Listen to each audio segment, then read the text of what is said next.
Before we begin, I want to talk about the sponsor of this video, Upside. Upside is this app that gives you cash back on purchases. Now, I have talked about it before, and I have been using this app for months now, every single time I get gas, and I've also used it a few times at restaurants near my house. This is how it works. You download the app for free, create an account, put in your zip code, and choose a nearby offer. Let's say you want to get gas. You choose the gas station with the best cash back deal, drive there, check in with the app, get your gas, and boom! A couple days later you have cash back in your account. You can also do this and get cash back with food and drinks inside the gas station, or even restaurants too. After you check in and pay, you get cash back. That's it. That is it. Then you can cash out your account and choose from a bunch of e-gift cards. It's literally just money back for getting gas. I will promote this app forever until the end of time. How could you not want to get cash back every single time you get gas or go to a restaurant? It's honestly ridiculous how easy it is. But check this out. You don't have to choose a gift card. You can transfer the money to your bank account if you'd prefer. With inflation and the cost of gas these days, why would I not use Upside? That's why it's called Upside. There's no downside to it. The extra money that I save with Upside will keep going into Starbucks, Target, or my bank account. Top Upside earners are making as much as $300 a month as part of the unique offer. Alright, so here's exactly what you do. Click the link in the description. Download the free Upside app in the App Store or Google Play. Use my promo code SCARED to get an extra 25 cents back for every gallon on your first tank of gas. Next, claim an offer for whatever you're buying on Upside. Check in at the business, pay as usual with your debit or credit card, and get paid. That's it. In comparison to credit card rewards or loyalty programs, you can earn 3 times more cash back with Upside. You can cash out anytime to your bank account, PayPal, or an e-gift card like I said. Amazon, Starbucks, Target. Upside users are earning more than $1 million every week. That's probably why they have a 4.8 star rating out of 5 on the App Store. Honestly, I said this before and I'm going to say it again. I'm kind of upset that I didn't know about it sooner.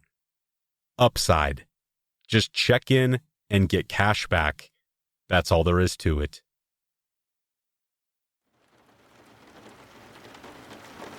I'm a broken man. Or dead man, I guess.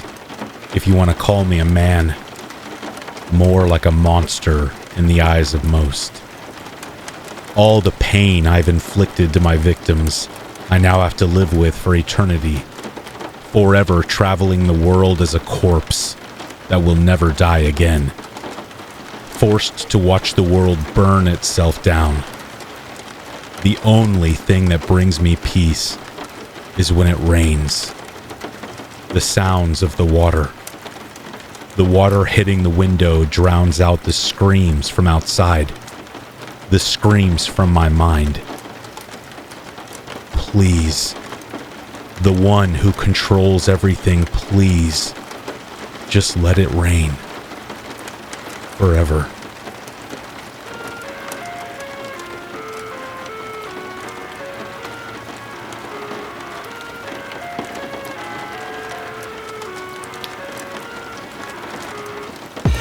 I live inside my own world of make-believe.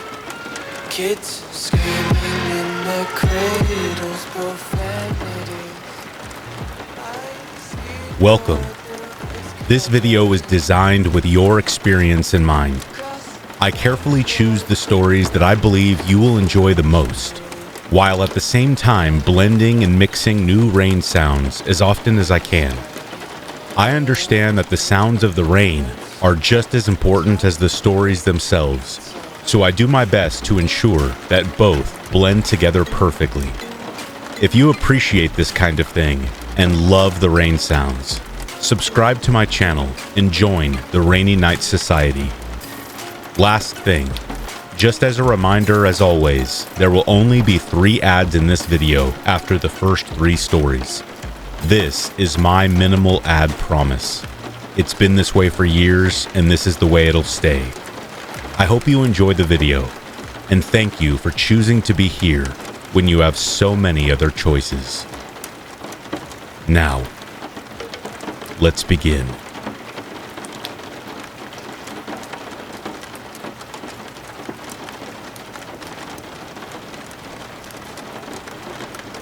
A couple of weeks ago, I noticed a smell around mine and my neighbor's property. I had noticed their dog had been gone for a while, so I thought the dog had died, and thought nothing of it really. A few more days go by. The smell is getting worse and worse.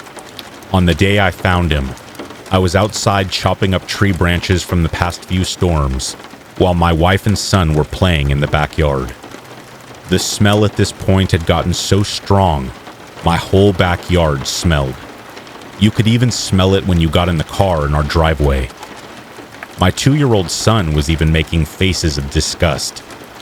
A friend of mine comes over and started looking for where the smell was coming from. He follows it to my neighbor's yard, but the smell is so strong, he almost throws up, doesn't see anything, and just gives up his search. My wife at this point is debating on calling the police. I tell her to hold off, because what if it's just their dog? I tell her I'm going to hop the fence to see if I can come across it. I was going to go offer to bury it for my neighbors, as they are elderly, and maybe they just couldn't take care of it properly. So I hopped the fence. This isn't the first time I've smelled death, but this is the worst smell I have ever smelled. I take one step and that's all I needed. Behind their shed was the corpse of a fully grown man, slumped over, gray skin, gray eyes staring back at me. He was wearing a red flannel shirt tucked into his blue jeans and work shoes, flies coming out of his mouth, his nose, and his ears. My guess is he had been there for about a week in a muggy Georgia heat. I had a t-shirt over my face to protect me from the smell, but being that close, I did almost throw up. I ran back to the fence, jumped it quickly, ran to my house and told my wife to call the police. At first, I didn't believe my eyes. I told myself there's no way that I actually just found a body. So while my wife made the call, I went back out to the border of the property and shouted out for him, but I got no response. About 45 minutes later, an officer shows up and I explain what I saw. The officer seemed to not believe me. I wouldn't either. That is until he walks back there himself. I follow along to show him, but before I even get back to the fence, I hear him say, "Yeah, that's a body," and he calls it in. 2 sheriff's cars, 3 crime scene trucks, an investigator with his car, a coroner van, all show up within the next 10 minutes. I go and give my statement to the investigator, and that was that. I talked to my neighbors about everything as well. They noticed the smell but assumed it was a cat or something. They also explained that they were on vacation for a week, which is when the dog hopped the fence and ran away. They had no idea who this person was or how they got there. Aside from the police, I was the only one who saw the body up close. The image is stuck in my head and plagues my dreams. I can't look in my backyard without thinking about him.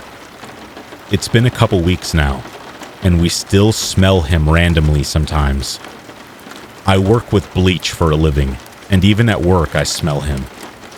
The cops told me that he was a John Doe and an OD. It's nice to know my neighbors aren't murderers, but I don't know how to move on. My wife and I are talking about moving early next year, but I honestly feel this is something that will stick with me for the rest of my days.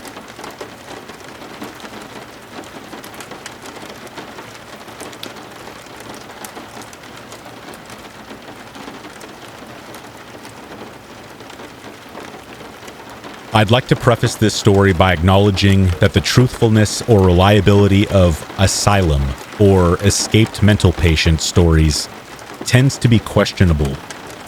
The reason why I'm skeptical of those stories is that large-scale closures of asylums began in 1967 through the 1980s and were completely decommissioned by 2015. So I raise my eyebrow whenever someone talks about spooky asylum stories that happened within the last 2 decades or so. Still, I will be sharing my story as factually as my memory allows, and refrain from exaggerating any aspect. I often visited my grandparents' home in Traverse City in northern Michigan during the summers with my parents. Traverse City is a beautiful place, produces 75% of the world's cherries, and was home to the Traverse City Regional Psychiatric Hospital, which operated from 1885 to 1989. Since the United States federal government officially deemed the hospital worthy of preservation for its historical significance, the buildings on the hospital grounds were guarded by patrolling security guards. The Traverse City Psychiatric Hospital was massive, including 70 or 80 buildings of various sizes. Some buildings have now been converted into restaurants, gift shops, tourism traps, cafes, etc. But many remain empty and abandoned. Underneath the hospital is a sprawling brick tunnel system, which the hospital staff used to safely transport the patients from building to building in the frigid winter temperatures. I'm sure there were instances where the patients underwent cruel treatments or were subjected to the care of horrible doctors, but the Traverse City Psych Hospital had a great reputation. Many teenagers, including myself at the time, were unashamedly fascinated with the hospital and its history.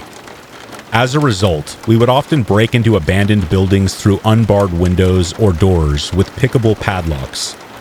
While there were a few cases where teens would get caught and charged with breaking and entering, as long as we were stealthy, stuck to our safe entrances, and paid attention to the guards' patrol patterns, we could go in and out without worry. I am not advocating for or trying to justify my criminal act of B&E, but breaking into the old hospital was almost a rite of passage for the Traverse City teens. The hospital's interior was terrifying. There was old, stained and broken equipment and furniture, crumbling floors and walls, vandalism, strange old building noises, and complete and utter darkness in the tunnels, basements, and lower floors. Using flashlights was too risky with the guards patrolling, so we often navigated the hospital by memory and our dimly lit phone screens. As you can imagine, our frightened, youthful imaginations ran wild with horror stories, which is pretty ironic considering we made up most of those stories. Unfortunately, during my last trip inside, I encountered something that terrified me to the point I swore off ever returning. The story takes place around 10 p.m. The moonlight was dim, and most patrol guards left for the day. Clad in black, my friend Jason and I entered through the same window we always used, and followed our regular path to one of the tall, jutting spires to sit by the windows that overlooked the entire city. There was only one thing different about this venture from the others. A new, faint, and unexplainable smoky odor. Not smoky like fire, but something more akin to incense. The smell was so faint, we almost thought we were imagining it, but it grew stronger as we got closer to our destination. Rather than taking the stairs that led up to the spire, we followed the smell down to a different hallway until we reached a room with a deep red glow emanating from the doorway. Rather than doing the smart thing by leaving immediately, we couldn't resist the urge to walk closer and investigate. When we finally reached the room, I audibly gasped and felt Jason grip my wrist so hard, his nails left marks on my skin. We found a large ring of red votive candles and burning incense circling a drawing of a pentagram with a sigil of Baphomet. In the center of the drawing was a dead, bloodied bird surrounded by black feathers. Bear in mind that I was raised devoutly Catholic, so seeing this image filled me with a sense of fear, stronger and more paralyzing than any ghost sighting ever could. Later on that night, Jason told me I immediately started mumbling prayers, but I personally don't remember doing that. I wouldn't be too terribly surprised, though. While the duration felt infinite, I'm not sure how long we stared at the occult scene before hearing a man's low and ominous voice behind us saying, "Welcome, friends." I promise you that there was absolutely nothing friendly about the way that guy greeted us.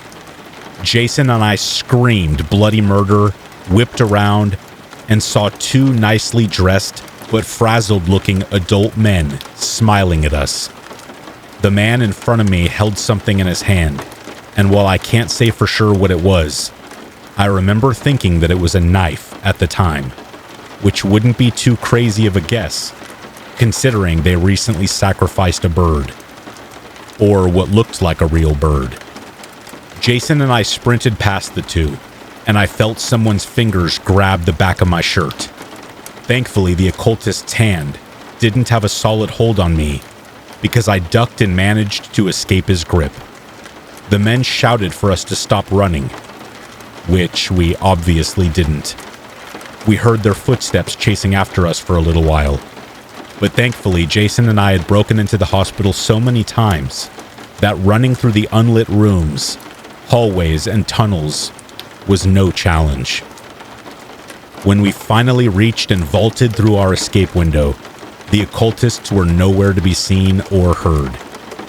We kept running through the hospital grounds until we reached Jason's car, with no concern for the patrol guards. We would have rather gotten caught by the guards than the occultists. I puked twice in the parking lot, whether the cause was fear, sprinting nonstop for 1.5 miles, or a combination of both. I'm not sure what would have happened if the occultists caught us, but I know for sure they weren't going to crack open a beer and sing Kumbaya by the candlelight. I'm not familiar with cultic practices or satanic rituals, so I'm not sure what the men were trying to do or if they were summoning something. Jason and I never returned to the hospital during that summer or any of the following summers. While we aren't close now that we're adults, I know that horrifying experience will keep us cemented in each other's memories until we die.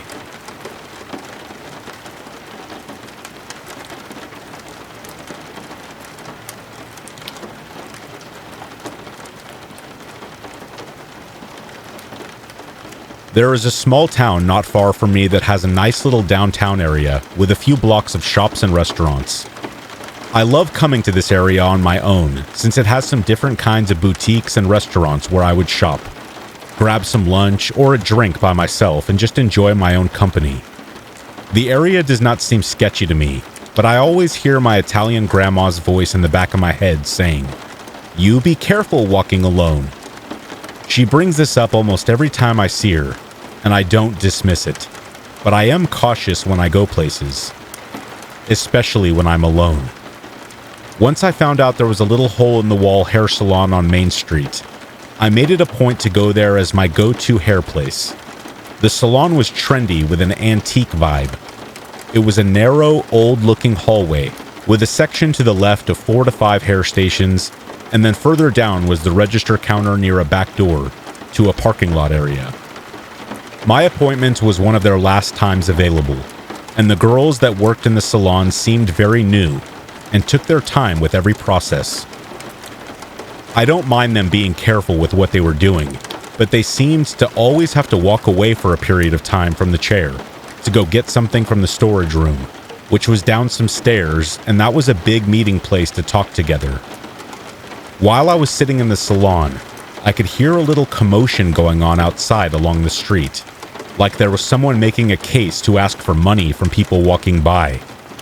There was something unsettling about this, since every now and then I would hear a loud yip or bark noise, that seemed to be getting closer to the open door of the salon to the main street.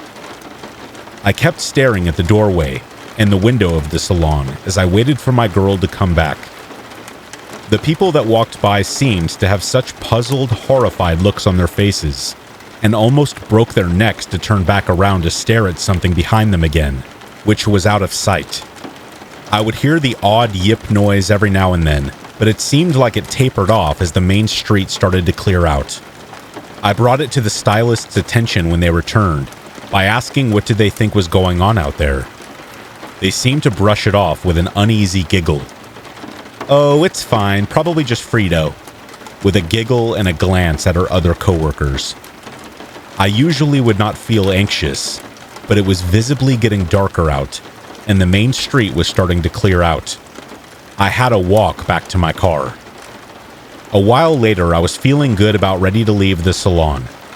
I tipped my stylist, and she told me she would meet me at the back register to pay for my service. I got up, walked down a short hallway, and quickly made a turn to run to the bathroom before I had to pay my bill and go home. As I came out of the nook from the restrooms, I turned to my left to call out to my stylist that I was ready to check out. But when I walked out into the hallway, I was met with someone dressed in raggedy brown and black clothes, standing in the hallway where I had to leave through. The person stopped in their tracks. The person had a pungent urine smell. And not only were they raggedy, but they were wearing something over their head that looked like a mask or a headpiece. The person standing in the hall was wearing a full-on botched, taxidermied head and neck piece of a wolf or coyote with wild glass eyes and a snarling, smiling mouth, which looked like it was plastered onto some papier-mâché helmet, which this person was wearing for God knows what reason. We both stopped in our tracks when we saw each other, but the man in the wolf head started to slowly inch towards me and the back door.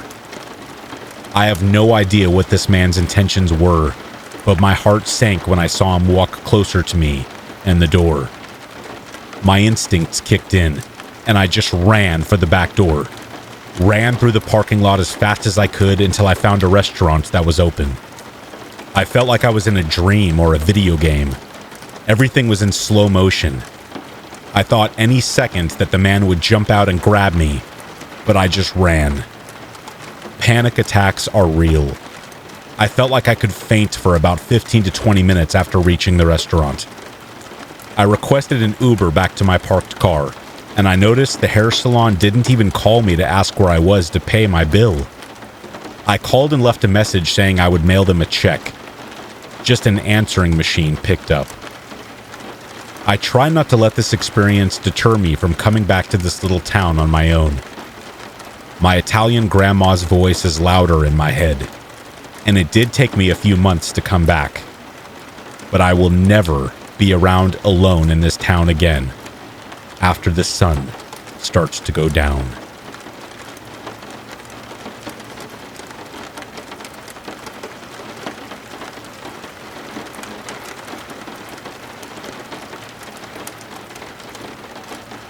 When I was 15, I stayed with my dad in Ohio for the summer.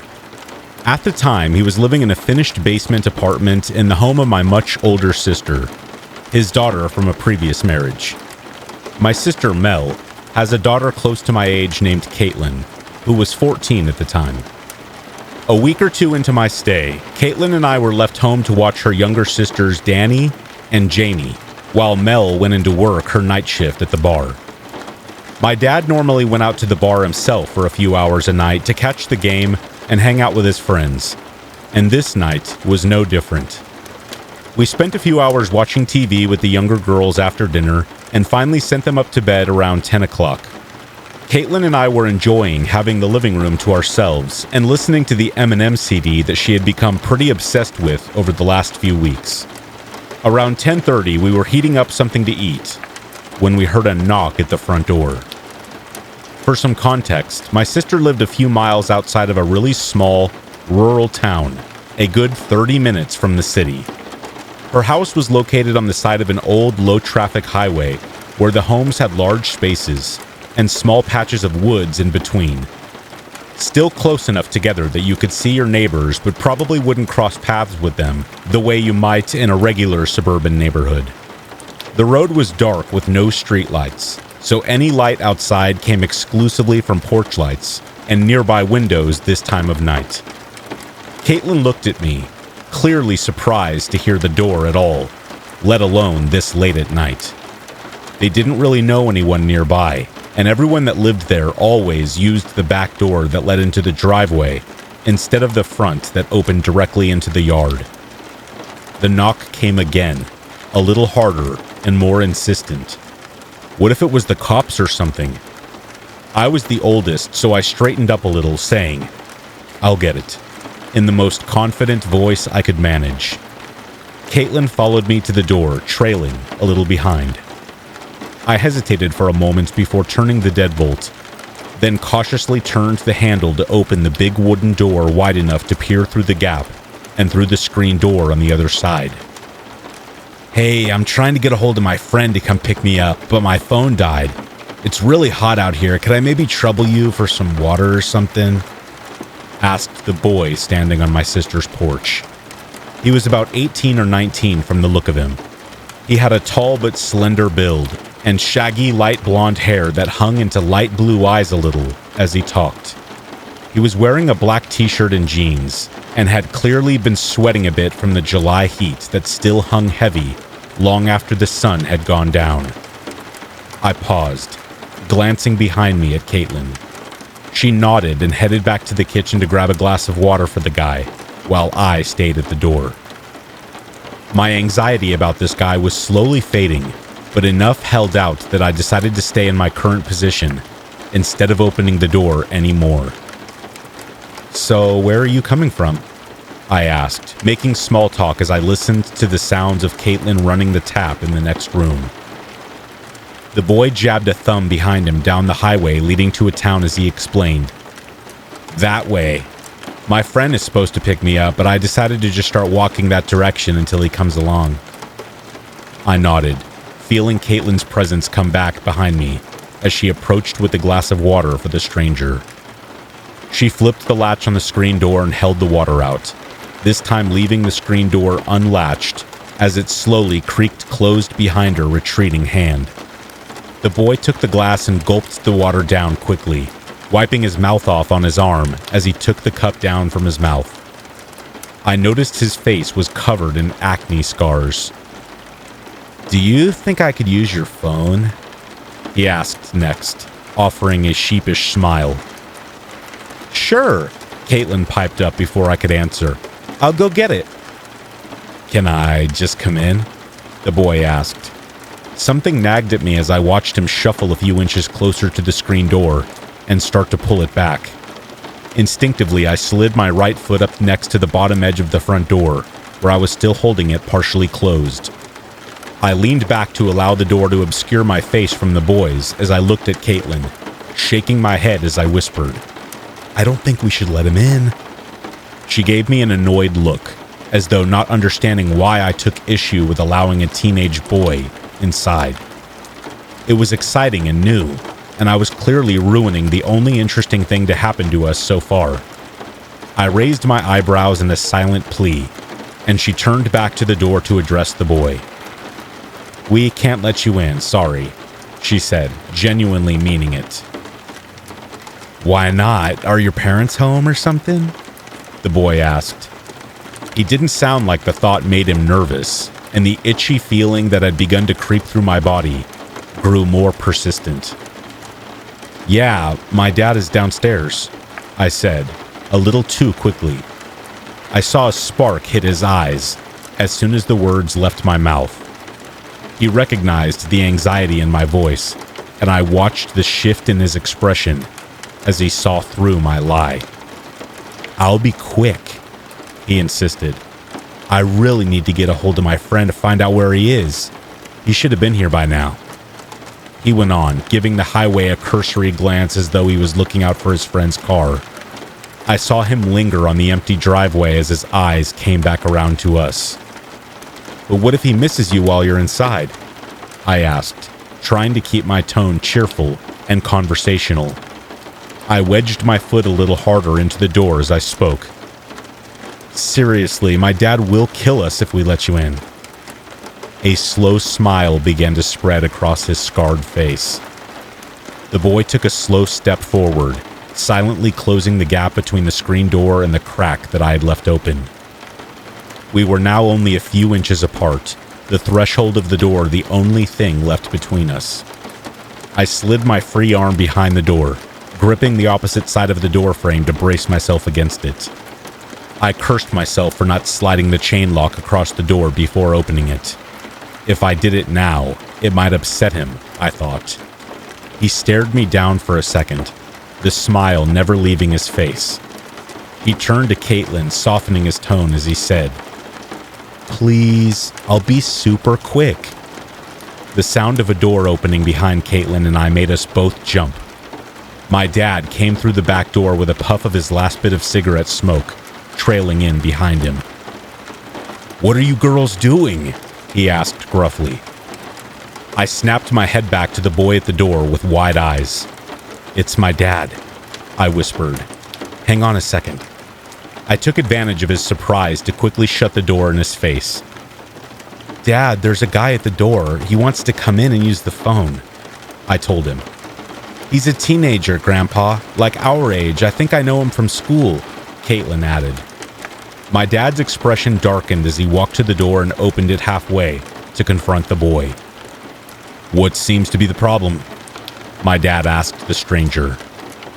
I saw the boy shift uncomfortably as he told my dad the situation about his friend picking him up. "Well, you better get out there so he doesn't miss you," my dad replied. "They were just giving me water, man. Relax," the boy challenged. "It's hot out here, you know."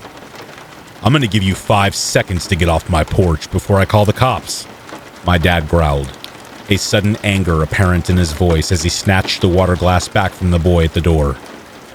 Caitlin and I looked at each other, confused. He sounded really mad all of a sudden. We both began to get nervous, thinking we'd be in trouble for opening the door. I watched through a gap between my dad's body and the door frame as the boy composed himself, gave him a menacing smile and slowly backed off the porch, disappearing as he walked back out into the dark yard toward the road without another word. My dad slammed the door shut and chain locked it, whirling around to face us. "What is the matter with you two? Why would you open the door to a stranger like that? When no one's home? How stupid can you be?" he yelled angrily. "Grandpa, what's the big deal? I told you I know him from school. Why would you yell at him like that?" Caitlin whined. My dad sighed and sat down at the table. He looked back and forth between us as he gathered himself, calming his voice back down to a normal level while he shakily explained. "Girls," he began, "I'd be willing to bet you money that there was never any friend coming to get that guy. There's a place a ways down the road where bad people go. It's like a mental health place, but for criminals. He was probably from there." "Why would you assume that?" Caitlin asked, clearly upset at the insinuation. "I told you I know him from school." "Maybe you do," my dad replied, "but there was something off about that kid." He softened his voice as he went on. "Didn't you notice?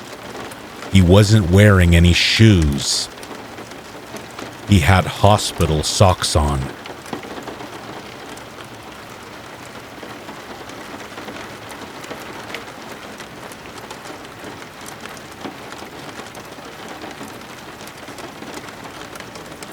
This happened around 6 years ago when I was 15.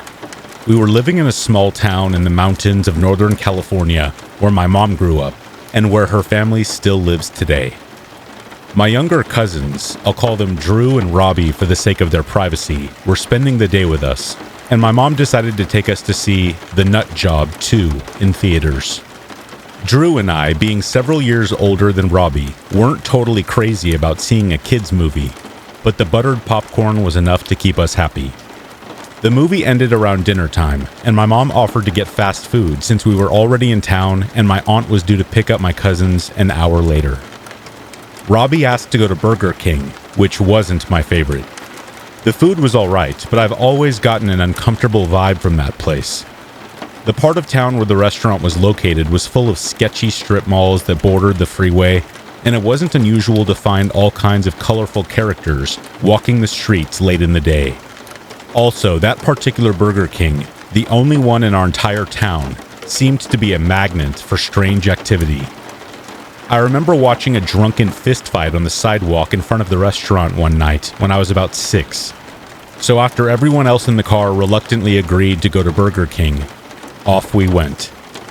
When we arrived a few minutes later, my mom was preparing to turn into the drive-thru when a man heading in our direction crossed the sidewalk in front of the driveway.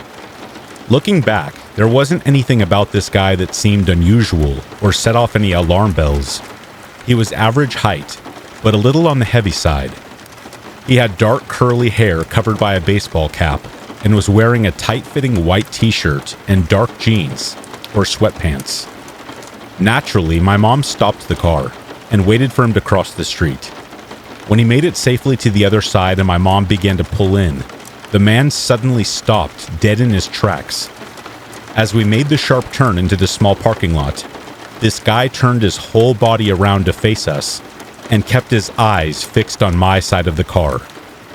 The most unnerving part about it, the part that I can still see so vividly in my mind, was his eyes. They were wide open, unnaturally open. I swear it looked like something from the torture scene in A Clockwork Orange. Look it up and you'll see what I mean. I have never seen a person open their eyes so wide in my entire life. And like watching a car wreck, I couldn't manage to look away. I couldn't tell if he was looking at me or my cousins in the back seat, but at that point I was too creeped out to care.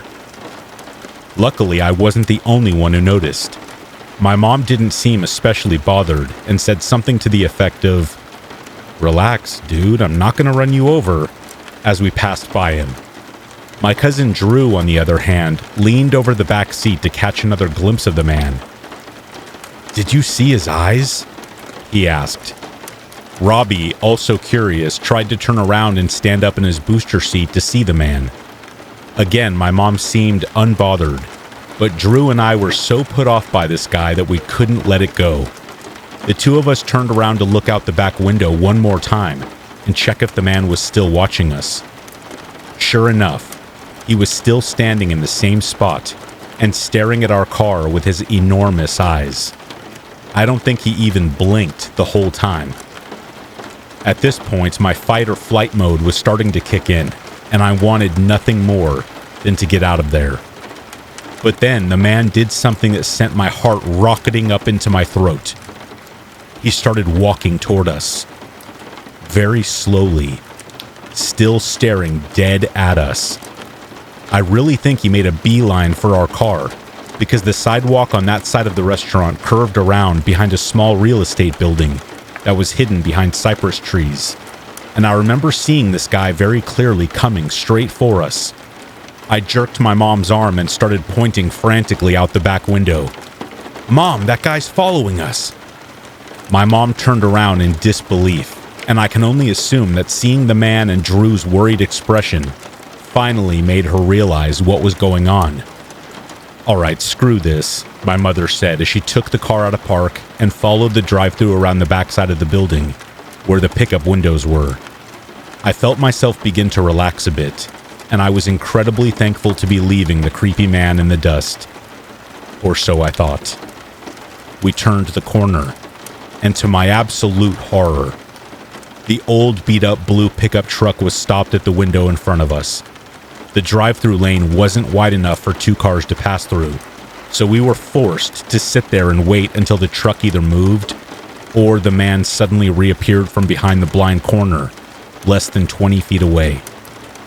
My mom flipped the door locks and unbuckled her seatbelt, then began digging around in her purse.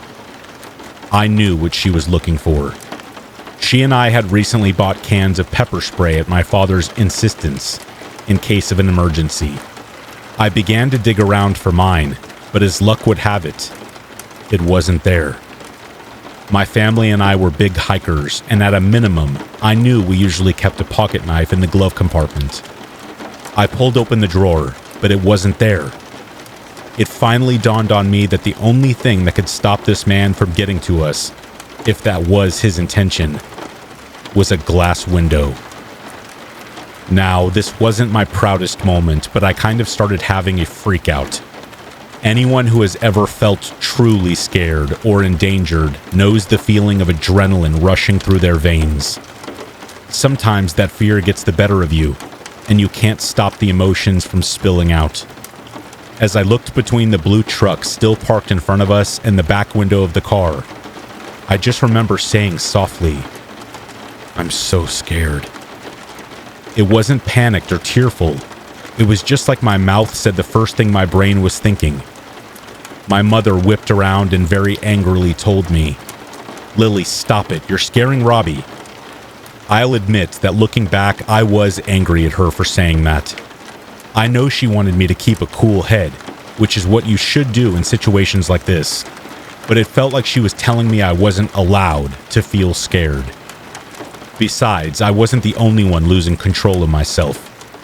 Drew reached over, unbuckled Robbie's seatbelt, pulled him to his chest, and held onto him tightly to protect him. That should have been more fear-inducing than what I said, but Robbie actually seemed more curious than scared. I was glad that he was young enough to not know exactly what was happening. All in all, he handled it better than us teenagers. It honestly felt like hours just waiting for that stupid truck in front of us to move. I started getting really angry, even though I knew it wasn't the driver's fault.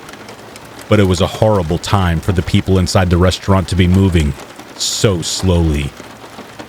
Just then, my worst fear was realized. The man appeared from around the side of the building. I felt completely hopeless, and I was expecting him to run over and start trying to break into the car at any second. But that didn't happen. That was when I noticed he wasn't staring at us anymore. He was just shuffling very slowly along the sidewalk, looking straight ahead. As the four of us watched him go in tense silence, I started to feel confused. Why wasn't he staring at us anymore? Just minutes before, he was giving us the most unsettling look I had ever seen on a human face, and it looked like he was coming straight for us. What changed? I was starting to think that I had gone crazy. What if I was wrong after all? What if the whole thing was just one big misunderstanding on my part? But as the man climbed the hill to the right of the car, Drew suddenly said, "Aunt Janet, he's talking to himself." Sure enough, as I looked closer, I could see the man's lips moving as he stared fixedly into the distance. With the car windows closed, I couldn't hear what he was saying. Frankly, I didn't care. I just wanted to get out of there. When the truck in front of us finally pulled forward, my mom hit the gas and drove out of there as quickly as possible. The four of us breathed a sigh of relief as we settled back into our seats and headed to a different restaurant across town. As you can imagine, the weird encounter was the only thing we could talk about for the rest of the night. When my aunt arrived to pick up my cousins, we told her the story. I was surprised, but also grateful that she wasn't upset. Instead, she suggested that the guy was probably on something, or had some type of mental disability. Her explanations seemed likely enough, and after about a week, I passed off the incident as just that. Just another unhinged tweaker ruining our once safe, amicable small town. I had mostly put the issue to the back of my mind until a few weeks later, when my mom brought it up again. One afternoon, as we were talking in the living room, she started telling me that she read an article online about a woman and her family who were possibly followed by traffickers in Oakland. I don't remember the whole story, but to summarize, the woman, her husband, and their infant daughter were leaving a football game in Oakland when a man started following them. The woman noticed that the man was talking to himself, and she saw that he was wearing an earpiece. As they got to the car, her husband went to confront the man while she and her child got safely inside and locked the doors. A car that had been idling nearby suddenly pulled up. The man hopped inside, and it tore away. The article warned that human traffickers will sometimes select vulnerable targets, like women going places with their children, and communicate with a waiting vehicle nearby through an earpiece. Once in position, the men in the car will jump out and snatch the woman, her child, or both, and they will likely never be seen again. My mom suggested that maybe the man was wearing an earpiece, and by the way he was looking at us following the car and talking to himself, he could have been talking to someone in a car waiting nearby. After all, he was wearing a baseball cap, and his hair covered his ears. There was no way to tell if he was wearing one. Now, I never heard of any instances of human trafficking in my hometown, so I brushed it off as a wild theory. But the mere suggestion was enough to keep the memory of the incident from leaving my mind. To this day, I still have no idea what the man's true intentions were. I only remember the gut-wrenching feeling I got when he stared at us with those unnaturally large eyes. Was the guy just another addict? Was he, in fact, secretly communicating with someone waiting nearby? Was he just angry because he thought we were going to hit him with our car? I just can't seem to explain it, no matter how hard I try. And I know that I'll never get an answer. However, if the man was truly following us, I shudder to think about what could have happened if we had stopped at the menu board or had gotten out of the car and gone into the restaurant. Either way, the incident has taught me to always be aware of my surroundings, trust my instincts, try to keep calm when I feel in danger, and never go anywhere alone without my pocket knife and pepper spray.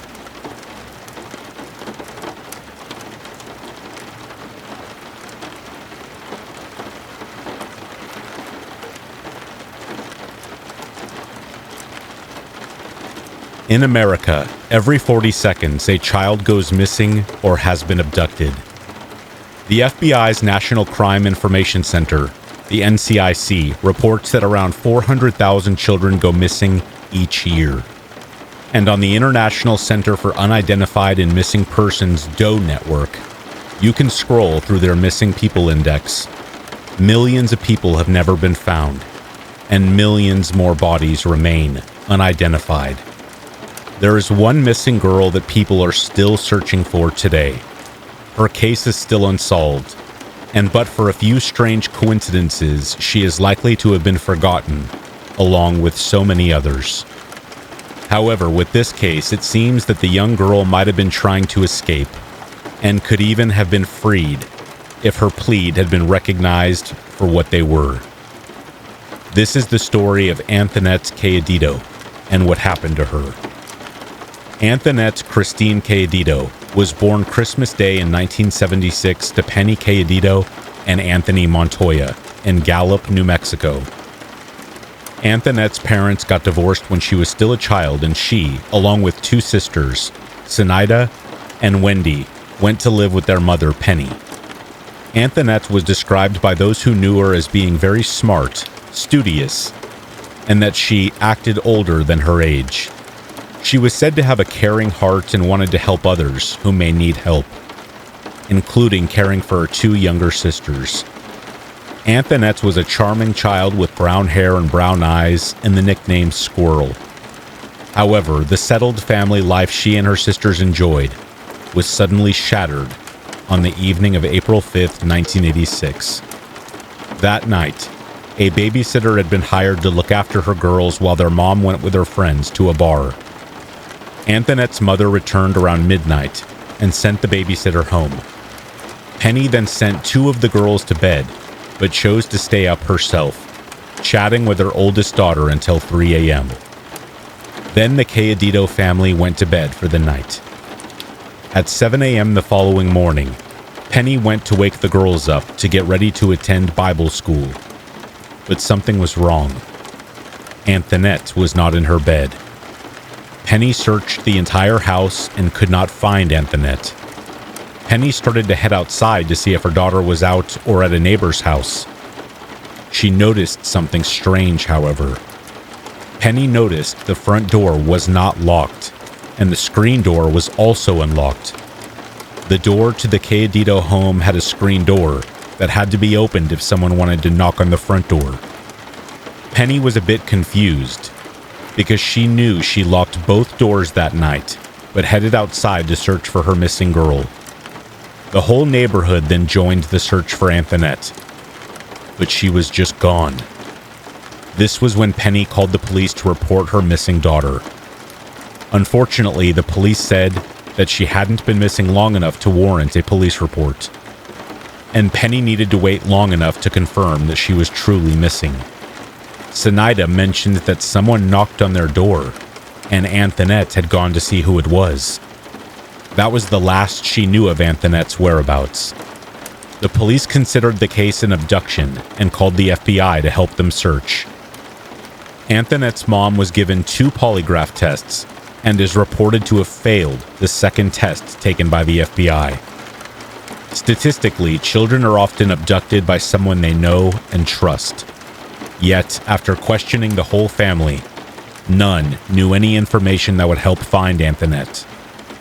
A neighbor told police she saw a brown truck outside their home around 6:30 a.m., but it was typical for many people to come out of the Cayeditos' home, and they didn't think anything of it. With no evidence to go on, and despite the best efforts of law enforcement and the neighbors, the case went cold. That was until 1 year after she went missing. A call came through to 911. The 911 operator heard a young girl's voice on the phone, which said, "I am Antoinette Cayedito, and I'm in Albuquerque." The 911 operator asked where she was in Albuquerque, but the voice never got to answer. A man was heard in the background asking, "Who said you could use the phone?" And terrified screaming was heard before the line abruptly disconnected. The 40-second long call was too short for police to trace it, but Penny insisted it was her daughter's voice because she said she could recognize the screams and how she pronounced her last name. However, the girl on the phone said she was in Albuquerque, but she couldn't have been. If she had dialed 911 in Albuquerque, she would have been connected to the 911 operator in Albuquerque, not the operator in Gallup. Was it a hoax? Or was it a clue?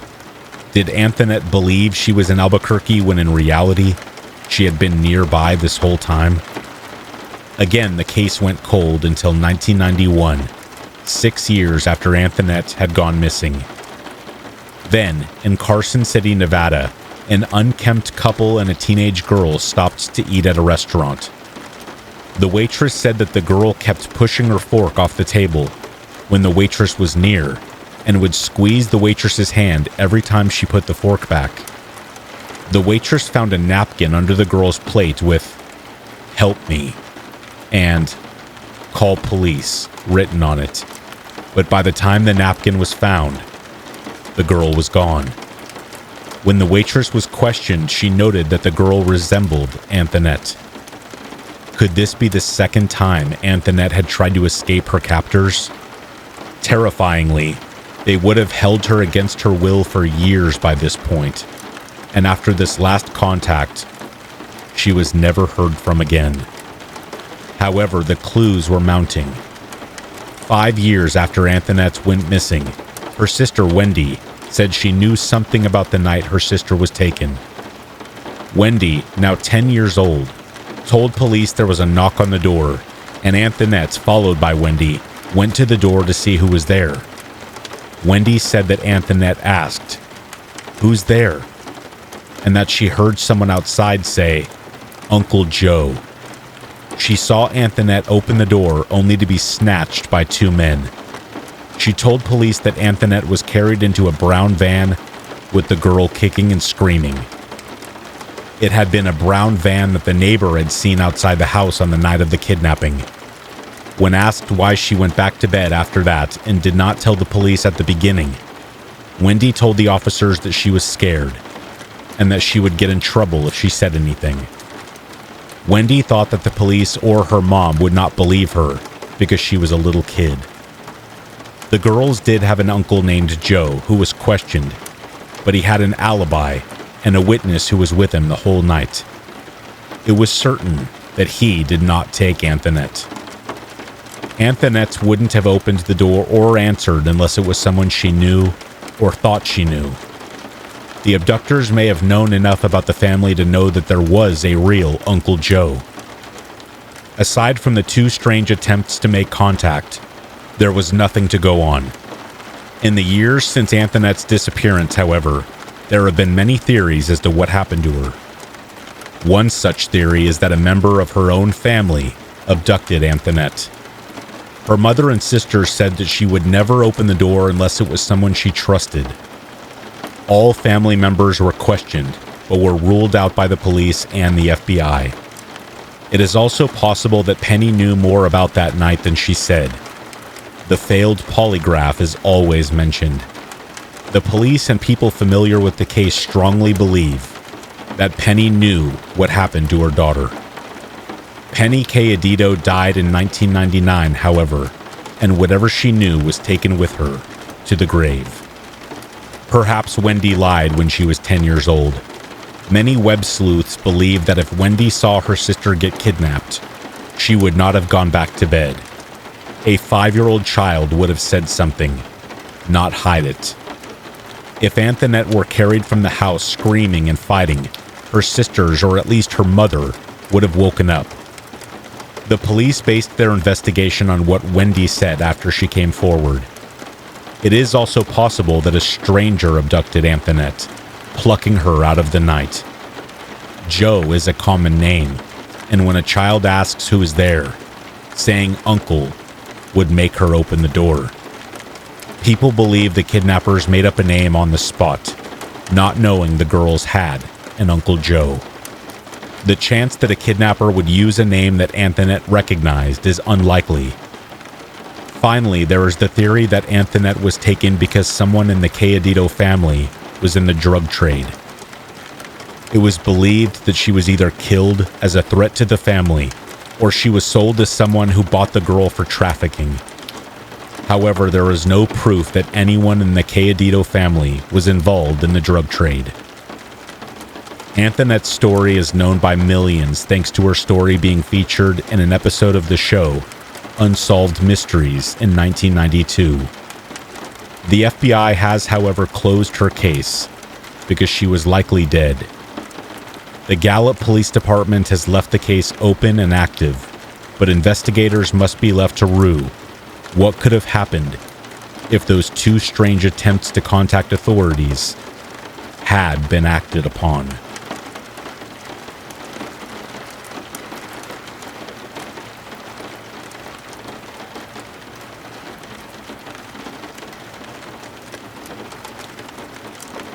This event happened in early 2022.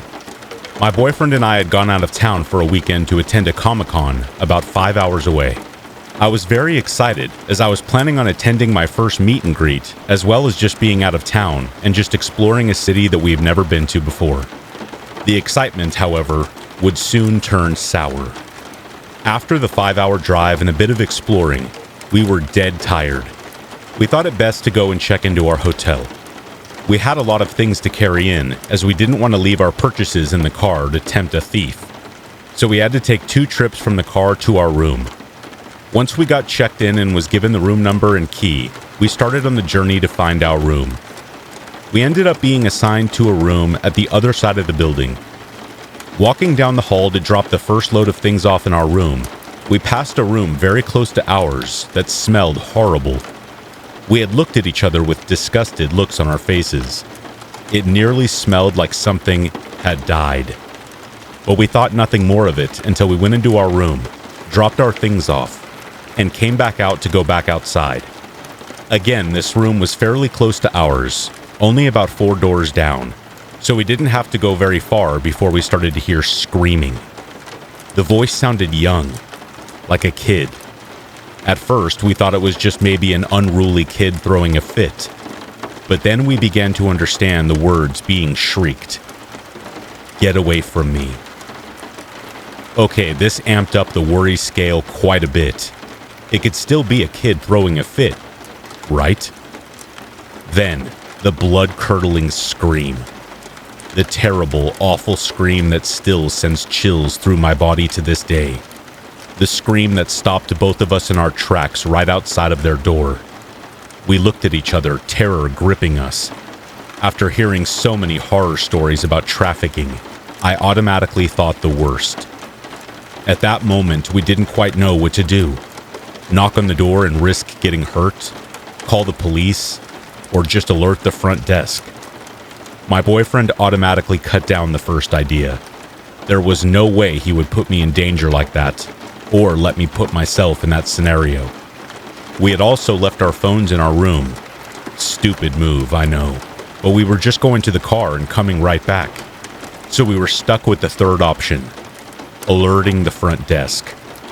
Now, normally I have bad anxiety and can barely talk to strangers, but I went straight to the front desk manager while my boyfriend got the rest of our things from the car. I let her know everything we noticed, everything we heard, and how concerned we were. She asked what room number this was. When I told her the number, she seemed to hesitate. I could tell she was about to say something that was going to further my unease. I was right. She told me that it was the same people that had been staying there for quite a while, almost a month. They claimed it was because their house was being repaired or something to that effect, but there were obviously doubts about this. She also said that no housekeeping had been in there to clean, because they were always in there and had the Do Not Disturb sign up, not wanting anyone to go inside. What's more disturbing is that I was not the only one to come to the hotel staff with complaints and concerns about these patrons. There had been complaints about the smells coming from the room, as well as what other patrons had described as children throwing fits or being unruly.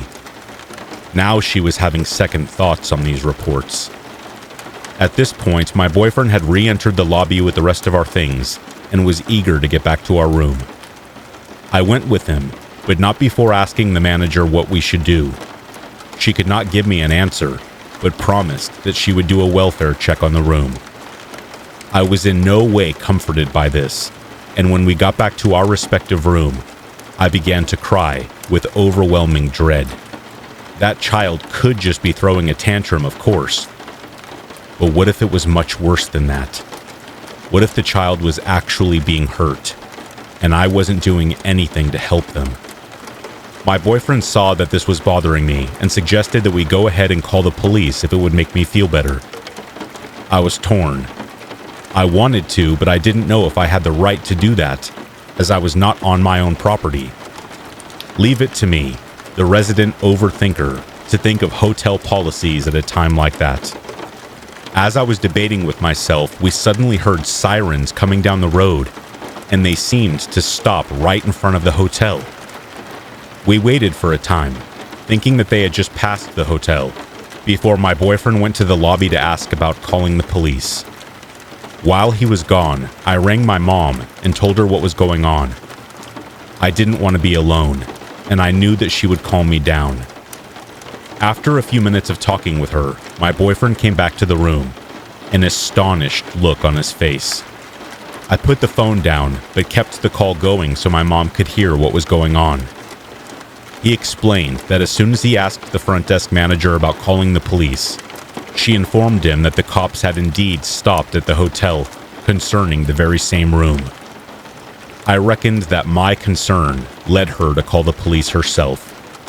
They went to the room and knocked on the door, announcing themselves and requesting to be let in. That's when the mother of the two children, yes, there was another child mixed up in this mess, an infant, to top it all off, tried to make a break for it and evade capture, completely abandoning the kids. They immediately caught and arrested her along with her partner. They also took the children somewhere safe and out of harm's way. How all of this happened without us hearing a peep, I will never know. All I knew in that moment was sweet relief knowing that the children were safe. It turns out that the town we were in was inundated with child trafficking cases at the time, unbeknownst to us. We were just there for a Comic-Con. Who would have guessed we would also influence a trafficking bust as well?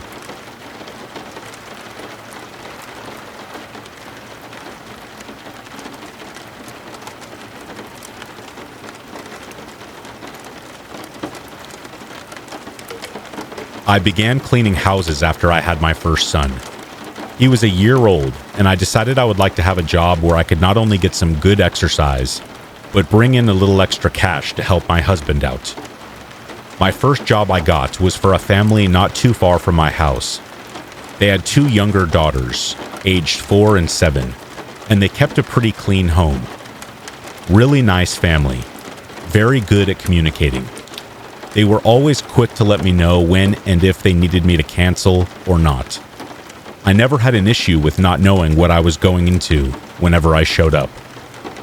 I always let myself in with the door code, whether they were home or not, and as soon as I would walk in, I would get right to work. Now, the wife of the homeowner was a very neat woman.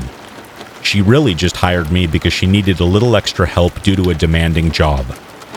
But anytime I came, the house was already pre-cleaned for me, meaning the dishes were done, the kitchen was wiped down, clothes were picked up. She made sure her girls cleaned their room so it was easier for me to vacuum and dust. The house was never in a state of disgustingness or uncleanliness. Well, the other day I showed up at my usual time on my usual day, letting myself into the house, and it was the complete opposite sight from what I had been seeing for the past year and a half. There were clothes strewn about everywhere. I'm not just talking about in the bedrooms, where you would expect them, but all over the living room, all over the hallways. There were toys all about. And yes, that's expected with kids. But at the same time, they were in the most bizarre places, like by the dishwasher, under the parents' work desks. There was also a big pile of toys on the top of the master bed. 2 of the biggest red flags I saw, though, were plates of food, cut up food and tea in a kettle, getting moldy on the counter. There were fruit and houseflies everywhere. So clearly this food had been getting moldy for a while. But I figured maybe they had left in a hurry or something. I had a feeling that they might have been out of town because usually one or both were home for the most part when I came. But what kind of made me confused was that both of their cars were in the garage. At the same time, though, they could have gotten an Uber or a ride from a friend if they were going somewhere. So I brushed that off. I began my cleaning, scrubbing out the dishes, which I have never had to do before on this job, getting rid of all the moldy food, taking the trash out so it was out of the house, vacuuming as many spiderwebs and flies as I could, because they seemed to be everywhere. I cleaned up all the clothes. I put them in their respective rooms and hampers, if their hampers weren't already full. But then I headed to one of their bathrooms, and this is where I was even more in shock. There were flies everywhere. A majority of them were dead, but some of them were still flying around the bathroom. There were dead flies, dead fruit flies, some mosquitoes as well. I checked the window. It wasn't even open. There were no openings. The bathroom was sealed. The door had been closed when I got there. So I went along with my cleaning, feeling very unnerved at this point, but figuring if I'm there, I might as well just continue. Trying not to allow myself to think this was a crime scene or something. My imagination will occasionally get ahead of me at times.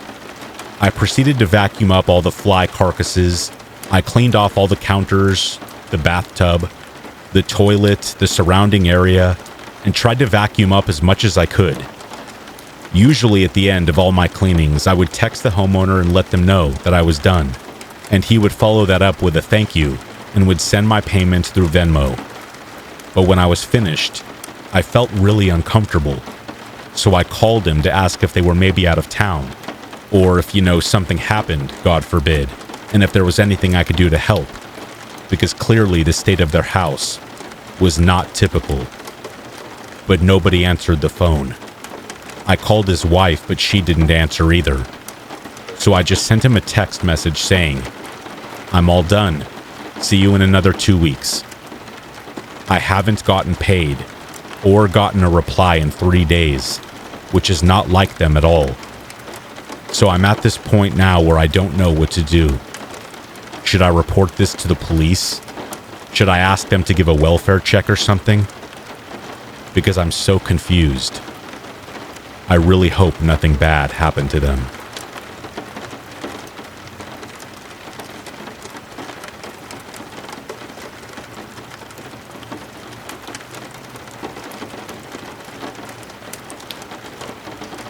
Back in 2011, one of my cousins from Guatemala had a horrific car accident.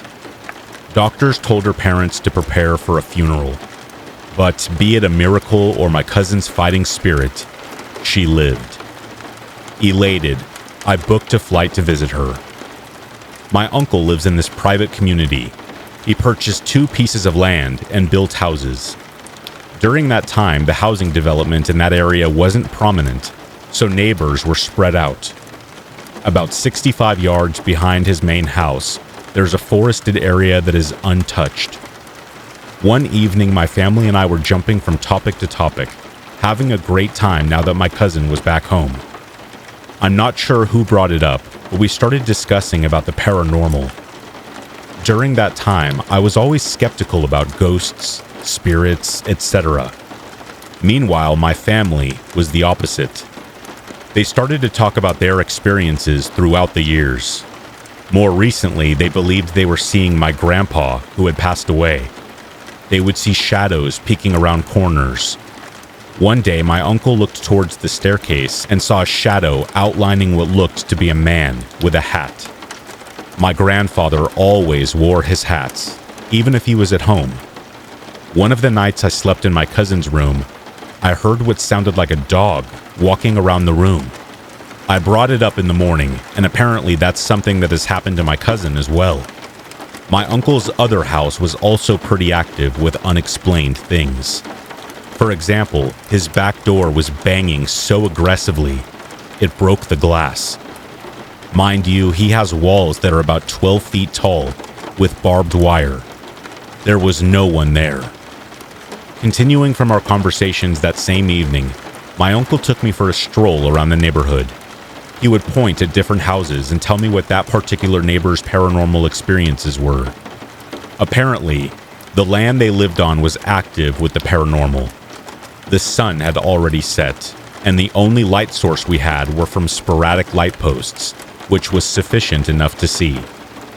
As we're nearing back to his main house, something caught my attention. About 55 yards behind his house is another neighbor. They had 2 dogs that were barking from the rooftop. And yes, you heard that right. It's common in Guatemala to have dogs on their flat rooftops. Anyway, there was someone or something in front of their house next to a light post. Normally, it wouldn't be a big deal. Dogs barking at someone or noise. It's in their nature. But there was something off. At first glance, I thought it was possibly an older lady because it seemed like her back was rounded and she was wearing what looked almost like a cloak. It's uncommon to see an older woman by herself in the evenings, so I pointed it out to my uncle. He glanced over and instantly got goosebumps and told me, "That's not a person. That's a spirit." And with that, he went inside his house. Curious and still being a skeptic, I lingered outside studying this person, or thing, or whatever it was. Even though it was right next to the light post, I could not make out any details. It was just this bulky black entity. Then it started to move very slightly to its left.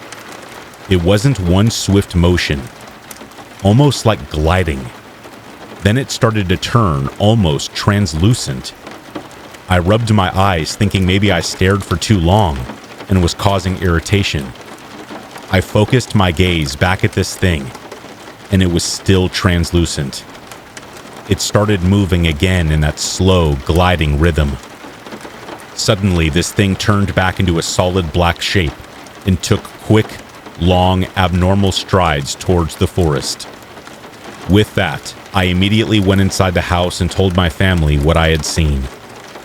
I've always been more logical and analytical to anything considered paranormal. I guess it's an easier approach, as accepting something that can't be explained is terrifying to me. But I just can't say exactly what this was, because I've never seen anything like it. I have heard many stories about skinwalkers and kind of juggled with that idea. The weird thing is that I almost feel attached to whatever I saw. I don't want to sound crazy, but it's like I can always feel it at a distance. It's strange to describe, but it feels like its energy still lingers around me. I have had many more strange encounters that probably deserve their own separate stories. This is the first time I have posted a story anywhere. Finally, after more than a decade later, I'm open to getting input on what I saw that evening, to hopefully put my mind at ease.